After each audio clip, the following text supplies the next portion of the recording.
only gonna let me film that way.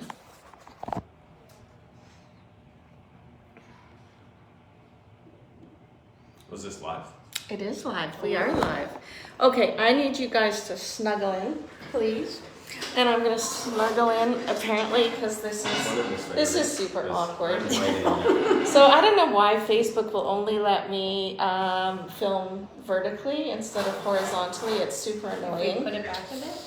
Oh, there we go. Okay, so hi everybody, welcome. I am Angie Qualley. I am on the board of directors at the Greater Langley Chamber of Commerce, and I'm happy to be one of the hosts for our series, our video series on resilience in all kinds of industries, all of our different industries that the Chamber of Commerce touches, and that, you know, people in our community are work with every single day. So this series is really meant to have kind of an organic conversation about how business dealt with the pandemic and are continuing to deal with things as the way of the world evolves, and we continue to have political challenges and all kinds of challenges in the world. So I'm really excited today to have an opportunity to speak with Dr. Renee Ferguson and Matt Ferguson.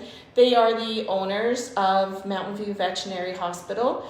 They are sort of close to Willowbrook Mall, and they are my veterinarian. And I've known Matt and Renee for a good number of years, and I think you'll be really surprised to learn about the veterinary industry in general. Veterinary industry in general. I think it's a really interesting industry, and people who don't work in it have no idea how it works, really. You might think you know how it works because you take your dog or your cat in for their appointment to get their teeth cleaned or get spay or neutered, but it's really a fascinating industry, and I only know a little bit about it because I spend time personally with Dr. Ferguson and with Matt Ferguson, obviously, occasionally. So today I wanted to talk to you guys. Thank you for making time to chat with us. I wanted to talk to you really quickly about your industry and the resilience that sort of happened all across the industry during the pandemic. So what did the pandemic look like for you guys? How did it start? The pandemic started, and thank you for having us. Yeah. It's great to chat, and it's nice to be able to communicate what's going on behind our doors. When the pandemic hit, as there were lots of things that we had to learn from COVID. We didn't know if COVID was transmitted on or from or with pets, so we had to be, that was everybody's concern also, is like, are we going to pass it to the patients back to the owners, or the patients going to bring it into us? And we needed to somehow also figure out how to do our jobs without having the clients in the building and in the room. So initially there was quite a bit, as there was across with everybody, a lot of anxiety.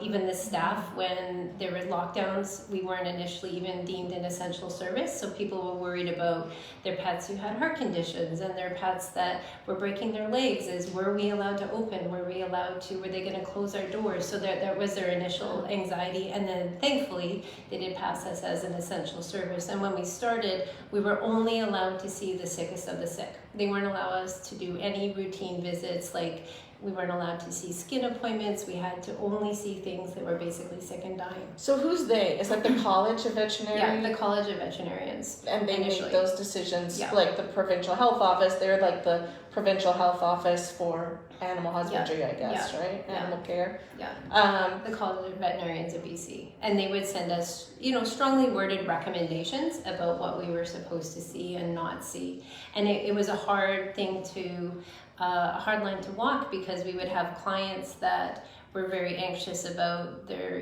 pet had a skin condition and was itching and keeping them up all night, and we're like, does that fit into what we're allowed? And and also our frontline staff also had to deal with those phone calls. It's interesting, at the beginning, it would never have occurred to me that you weren't essential service. So it's interesting that was even a consideration. I mean, our pets are our family, right? And so that surprises me. But you were, right away, you went in to know people in the building? I didn't realize it happened so quickly. Yeah, it happened right away. And what we did also, because is we divided all of our staff into 3 teams. Yep. Because we, in the beginning, we didn't know how contagious it was, right? So we took all of our staff, we divided them into 3 teams, and every team worked every 3 days. We continued to pay our staff the same as though they were working full time, so they didn't have any anxiety with it. And then so in the possibility that one of those teams got sick, we had other people that hadn't been in contact with those people that they could go ahead and we could still see people's pets. So we had people working a little bit longer of a shift, and it was crazy because people really wanted to come in and see us. Yeah. And they were just seeing as many appointments back to back that were really sick. Nothing was a vaccine appointment or nothing was easy. Yeah. And people were like, can you just fit them in? And the staff was not taking a water break. They were not taking a bathroom break on those shifts. They were going straight through and just doing their best. So 3 shifts full of staff. I mean, it's so smart looking back now, like doing it, like having that approach from the very beginning. But my God, the amount of effort and work, like the logistics that goes into that here in this building. You have how many operating rooms? We're sitting in an operating room right now. Yeah. But Well, when we were actually doing that, we Yeah. were in the transition of moving to a different facility. oh yeah, So Matt and I we were actually making this building, and we were making what do you say, Matt? We Doing were, all the blueprints and all the design floor of the plan. building. the floor And plans working and with the contractors. while we were dividing up the staff, we were also deciding where plugins were going to go in surgery. I you forgot know. about that little move of yours. Yeah. So we had purchased the space to move into it months before COVID hit, and the build was supposed to start. The build was supposed to take 100 days, and it ended up taking closer to a year. yeah, Just with the pandemic too. But I think, like a lot of other industries, it was 2 sides of the same coin in that we had clients that wanted to come in and like you say, pets are people's kids, right? Right. It's no longer just a dog or just a cat. That's like their child their coming baby. in. Mhm. They want to be in with their pet to make sure they're okay. And but the other side of the coin was keeping our staff safe, Yeah. right? Because we had members of our team, they had people who were immunocompromised. There was so much uncertainty that we just, and not only uncertainty about whether or not they're going to stay healthy, but then also, like everyone else, anxieties about can they pay their rent, can they pay their mortgage, can they meet their bills. So as Renee said, we did break it down into 3 separate teams to work every 3rd day, and where necessary we made sure that people stayed at full income or near full income, just so that anxiety was at least reduced, just to keep everyone really, really safe. And fortunately, not really until Omicron hit did we really experience people out with COVID. I'm not sure we that had was any amazing. COVID cases until Omicron. Yeah. And in the then- building, really. Yeah. And That's then, amazing. And then this past January. Yeah. And everybody is vaccinated. Our full staff is vaccinated. I don't know how you could have avoided it, to be honest, in the last couple of months. It's just been, since Omicron, it's just ran rampant. So thankfully everybody had their vaccines and Yep. was topped up. And so it could have been much worse than it was, for sure. I mean, I know you guys are really amazing employers because I know you personally, but the human resource side of veterinary medicine, it has been a challenge for a long time. There's been shortage of vets. There's compassion fatigue in the industry. There's all kinds of challenges that your staff faced pre-COVID, your staff and you as employers hiring staff. But what did COVID do to HR? I mean, how did it change the way you talk about mental health in the building? How did it change your hiring? I mean, what does it look like now for HR at Mountain View? Well, I'm the one that handles HR, and all I can say is before this, I had a full head of hair. He never did. No. HR is always HR was definitely a big challenge. Even before the pandemic, we veterinarians and even the college had been talking to the province for years, letting them know that coming down the pipe there was going to be a veterinary shortage. Right? They fund 20 or 22 spots in Saskatchewan for veterinarians for the entire province of British Columbia every year. Right? And it's ridiculous. And we let them know for years this shortage was coming down the pipe. And then what happened during COVID is everyone went out, they got a pet, and all of a sudden there was this boom and people needing veterinary care. So it took the warning initially was, hey, in 10 years' time, we're going to have a critical shortage of veterinarians. That made that shortage happen now. Right. And so there just wasn't enough. So in addition to people feeling anxious about their pets not being seen, anxious about COVID for themselves, all of a sudden they're trying to call their veterinarian. And there were points and there were articles in the paper where we'll see you in a month, we'll see you in 6 weeks. Yeah. And it was heartbreaking because the people they care so much about their pets, and they're anxious and they're angry, and they get angry at the veterinary practice, and yet at the same time too, it's like, what can we possibly do? Yeah. And that was really, really hard because no one gets into veterinary medicine for the money, right? And it's because of the love for animals, and it was just heartbreaking to see people having. We absolutely do not have any more spaces to. Yeah. It was really hard, and it's hard on the staff. It was hard from the reception to the nurses to the doctors. We have to, just for their mental health though, we have to say they have to go home at the end of the day and they have to recharge. Yeah, for sure. And because especially in the beginning, all the cases were sick, they were not easy, you know, and you want to be able to do your best on every single case, and you have to also talk with the clients and work within their budget and their philosophy. So you have that, and we need to protect these people so that they stay in the industry as long as possible, you know, and they don't burn out really fast. Yeah, because even prior to COVID happening, burnout and compassion fatigue was a big thing in veterinary medicine. I'm sure you've heard. You know, it's a higher rate of suicide within the profession in general than other professions. And so we were doing mental health workshops and stuff with our staff prior to that. And then unfortunately during the pandemic, you couldn't have those workshops because you couldn't have people in the hospital. But, you know, we really did try to keep them, at least reduce the anxiety of them getting COVID. Right. But then getting back to moving into this new facility, the other interesting part of human resources was because clients could no longer come in and hold their pet, we had to hire people to be able to come in. So we essentially increased our staff just to see appointments, but then we moved into this new space. And so we've increased our staff by about 50% during COVID. Hiring during the pandemic is fun for a myriad of reasons. And yet said nobody ever. Hiring pre-COVID was difficult enough, but hiring during a pandemic, I mean, is even more challenging.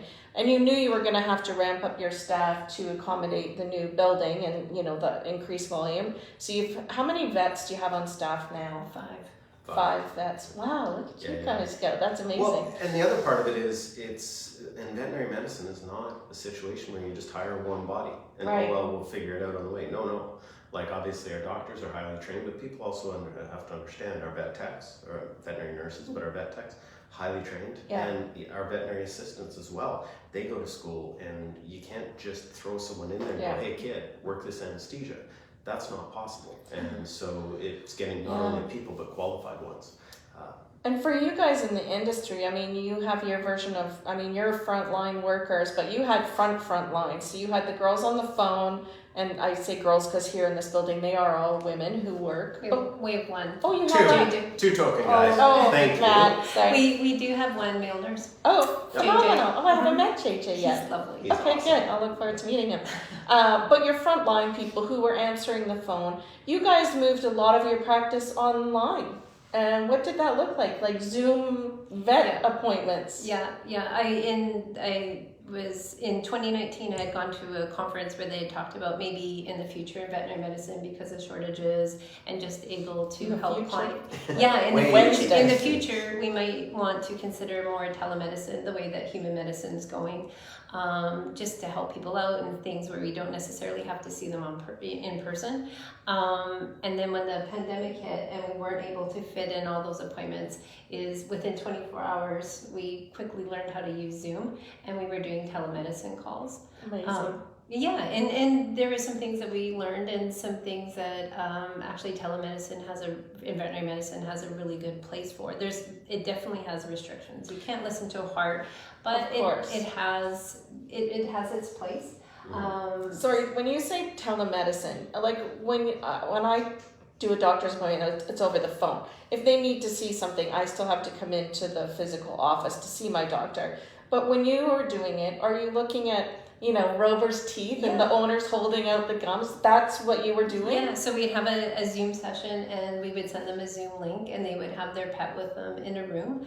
And we talked to them and grab a history. I even had one patient where I was sort of from a distance again to, film it, where they were doing a neurologic exam and I was telling them how to check their pet's reflexes. And I mean, Crazy. those are pretty big things that we couldn't get, that weren't able to be seen because they maybe weren't an emergency.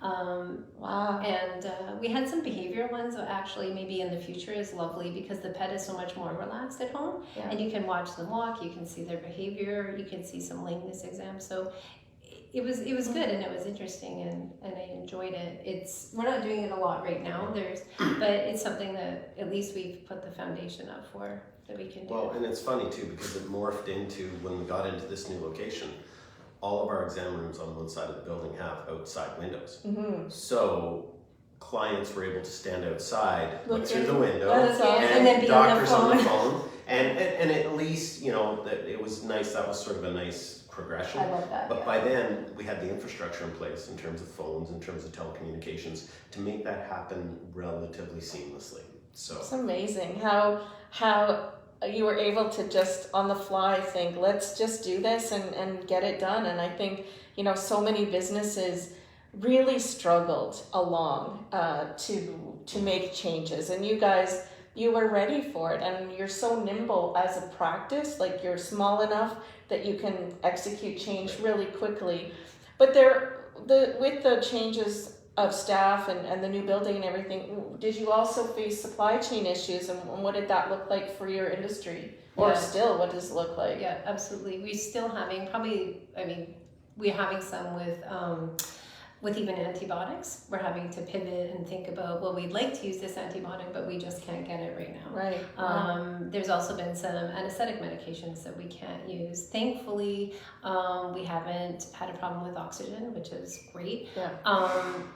Another way that it's really hit us is with the food shortages from the pet food companies being able to get supplies. Because there's a lot of animals that we maintain that have like kidney disease or skin issues and things, and that food is actually their medicine and keeps them healthy. And is that related to the input of the food, like the grains and things that are short, that the manufacturers can't actually manufacture the food? Or was it related to like shipping issues or? We've had both. All of it? Yeah. We've had both, because sometimes we can order stuff and we have to tell clients we ordered it and it's we have no control. We hope it's going to show up next week. And then also on our staff, it takes a lot of resources because there's a lot of extra communication and there's a lot of extra phone calls. And if we can't get what they want, we have to find a substitution that they're going to be okay with and their pet's okay with. And we all know how easy it is to change your pet's food. yeah, exactly. Cats love that. Oh yeah, all of them, I think. love it. They Just for fun, change their food, change their litter. You're good. Just Yeah. mix things up. They're not as resilient in that regard as humans, I don't think. They don't understand supply chain issues. Yeah, Exactly. no, Yeah. supply chain, so I think you guys have obviously done an amazing job and you're still working under COVID protocols here. So people in the clinic are still wearing masks.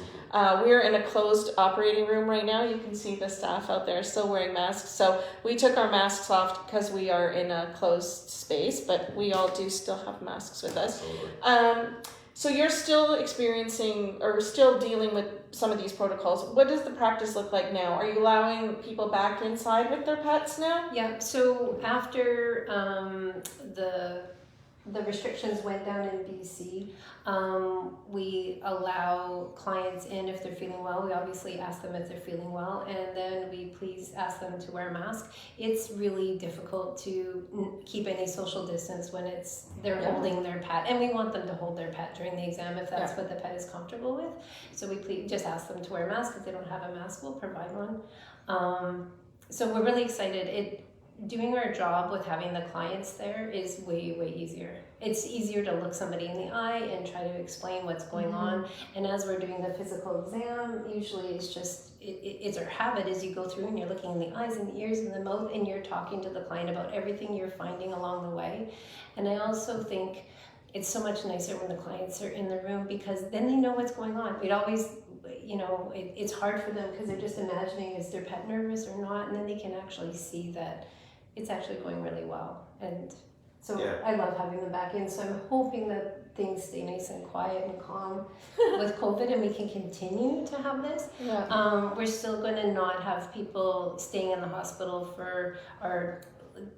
when they're waiting for medications and things. We still ask that if people are in their car, just to minimize the risk. Because when people get sick, it really impacts us. For sure. We still have it. Like when we're missing 1 or 2 staff members because they're ill, and everybody has to stay home the moment they don't feel good these days. Yeah. It just makes such an impact on how many cases we can see that day. Mhm. So we're keeping a little extra level of I don't want to say security, but of Caution. precaution, Mhm. just of caution, Yeah. just so we can see how things play out for the next little bit. Well, and plus too, the emphasis on some people be like, whoa, why should we still wear a mask if we're coming in with our pet? But if they just think about it, if they're sitting there holding their pet, like if Renee was examining my pet right now and I'm holding my cat or my dog or whatever, she and I'd be this far away. Right. Yeah. And so while we respect that some people aren't crazy about masks being on, it really is the best way to keep them safe, us safe, our team safe, our families safe. Yeah. And I think that's incredibly important. And you know, the other thing is veterinarians, they also play a role in public health. And you know, for sure. yes, they're focused on keeping animals healthy, but understanding too that the people that take care of those animals have to stay healthy as well. So, And you know what? It's your choice as a business. Just like it would be my choice in my business, it's up to each business to determine what their comfort levels are and your policies for your own business. And so you have the freedom, obviously, to make those choices and enforce those rules, just like, you know, you probably don't let people come in with no shoes and no shirt on. I mean, or a restaurant wouldn't, you know. That's I right. mean, they're just basic rules that apply to people who Yeah. come into a medical practice of any kind. You can't go to the doctor's office without wearing some sort of PPE, so Absolutely. it's no different here.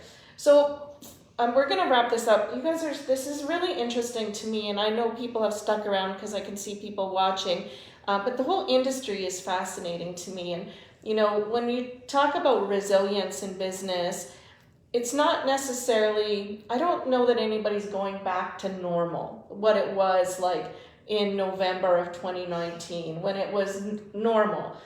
Some pieces, yes, are back to normal, especially for you guys, because surgery is still surgery. Those things are still going to be normal for you. But what do you think is a permanent change that came from COVID that you were like, oh, we had to change this, and it's been a good change or a challenging change, but what is a permanent change in your industry, do you think? Off the top of my head, I think the way we support client communication and the documentation of that is far better, because when the client was no longer in the room and Renee and the other doctors weren't able to have that conversation, there had to be ways to ensure that information was still communicated, even though they were on the phone, right? It's you know, face-to-face contact is still probably the best way to communicate anything. And so we've made sure that there's an infrastructure behind that so that things are followed up with appropriately. Because when we got into COVID and, you know, we had to rely on emails and stuff, we were getting a lot of follow-up from clients. Well, what about this? What about this? And it's just that we had to move from a fundamentally different way to communicate. Yeah. So I think the documentation of that communication, is that fair, Renee, is one of the steps? That's And it's sticking around, it's a good thing. the communication. Yeah, that's what I was going to say, that we probably, I think it improved. Yeah. And I want to keep that standard because it's helpful and it's lovely, and I think the clients enjoy it too. So you're talking about communications with your clients, but what about internally, like with your staff? I know, you know, like we talked about, mental health conversations have always been going on in this industry, but everybody had to kind of raise the bar during COVID. And are staff better about, I'm just finding everywhere people are more comfortable talking about mental health and where there's maybe some fatigue around compassion, or has that changed in the building too? I think it's been a pretty big topic for about 10 years in the profession. Okay. So I think it's, I think the public being aware of it is probably, it's more obvious, but within the profession, I think everybody just has always been very tolerant. Sort of just It's catching up. a compassionate group of people too. Mm-hmm. Well, the other thing I think is what I'm looking forward to is now we're able to finally start getting our staff together socially again. Right. Right? Oh, and yeah. that is huge. We do have an event coming up that we've planned. Nice. And within the industry, it's just like they need to be able to talk to each other. And I think one of the things that was really challenging is during COVID, they'd come in here, work their butts off, and then everyone had to go home and Right. lock themselves in their house to keep themselves safe. Mm-hmm. They missed the opportunity to sit down, have a glass of wine or whatever, Yeah. and have a laugh and come together as a team and you know, talk about frustrations and joys and sadnesses and everything else and be that mutual support. Mm-hmm. And I think that that's one thing we won't be taking for granted when as we move out of this, Yeah. is just getting the team together socially, because it's such an important part of mental health. Yeah. Right? Having people who get what they're doing. And I think that really contributes to the synergy of a team. You know, Yes. when you're out and you have an opportunity to socialize with them and you get to know them on a personal level, there's tons of banter that comes in the office with that, whether it's good or bad. You know, everybody's kind of giving everybody a bad time. Yeah. That's what we do at my place, at least. And there's tons of, you know, times when that's what breaks a lot of ice at our place is, you know, oh, did you remember when you had too much root beer at the staff party and said that? So anyhow, I think that's a really great thing to be able to gather again and share a meal or whatever. I'm looking forward to that. Oh, it'll be huge. Yeah. Absolutely huge. And you're right. And especially because we have grown our staff. Yeah. We've essentially almost doubled our staff. And they're amazing and they're incredible practitioners and very professional. But we don't know each other personally. Right. That really builds the trust and helps them do their job even better. Well, we have lots to look forward to. So I really want to thank you guys for your time today. I know you're busy. You just came out of surgery. You're probably going back into surgery. Thank you for joining us today. If you're looking for a veterinarian in the Langley, Surrey area, Dr. Ferguson and Matt and their entire team here at Mountain View Veterinary Hospital are truly amazing people, but they're even better veterinarians and animal lovers here. So I would encourage you to come visit Mountain View Vet. They are certainly the most modern practice in Langley. I'm just going to say it. She won't probably admit that, but they are. And they're amazing people. So thank you both for your time. Thank you. Thanks for letting me into the practice today. And thanks for your time. This resilience conversation will continue in different formats here at the Chamber, but I really want to thank you for joining us today. Thanks, you guys. Thank you. Ciao. Bye.